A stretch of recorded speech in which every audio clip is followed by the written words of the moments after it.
'Twas the night before Christmas when all through the house not a creature was stirring, not even a mouse. The stockings were hung by the chimney with care, in hopes that St. Nicholas soon would be there.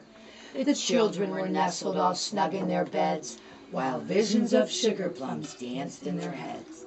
And Mommy in her kerchief and I in my cap had just settled down for a long winter's nap, when out on the roof there arose such a clatter, I sprang from my bed to see what was the matter.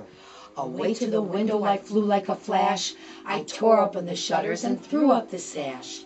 The moon on the breast of the new falling snow gave a luster of midday to objects below, when what to my wondering eyes should appear but a miniature sleigh and 8 tiny reindeer, with a little old driver so lively and quick, I knew in a moment it must be Saint Nick.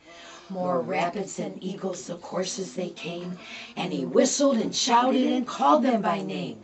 Now Dasher, now Dancer, now Prancer and Vixen, on Comet, on Cupid, on Donner and Blitzen.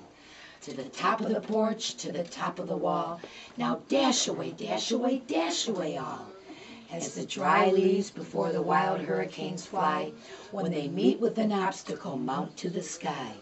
So up to the housetops of courses they flew, with a sleigh full of toys and St. Nicholas too.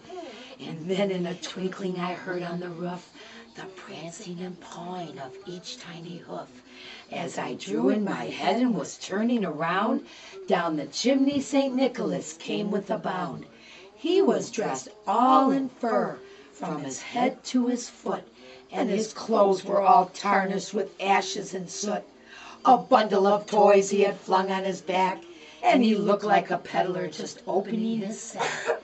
His eyes, how they twinkled, his dimples, how merry. His cheeks were like roses, his nose like a cherry. His droll little mouth was turned up like a bow, and the beard on his chin was as white as the snow.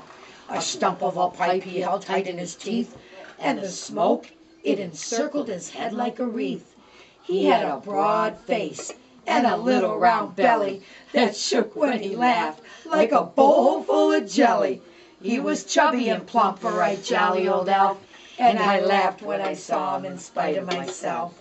A wink of his eye and a twist of his head soon gave me to know I had nothing to dread. He spoke not a word, but went straight to his work, and he filled all the stockings in turn with a jerk. And laying his finger aside of his nose, and giving a nod up the chimney he rose. He sprang to his sleigh, to his team gave a whistle, and away they all flew like a down on a thistle. But I heard him exclaim as they drove out of sight, "Merry Christmas to all, and to all a good night."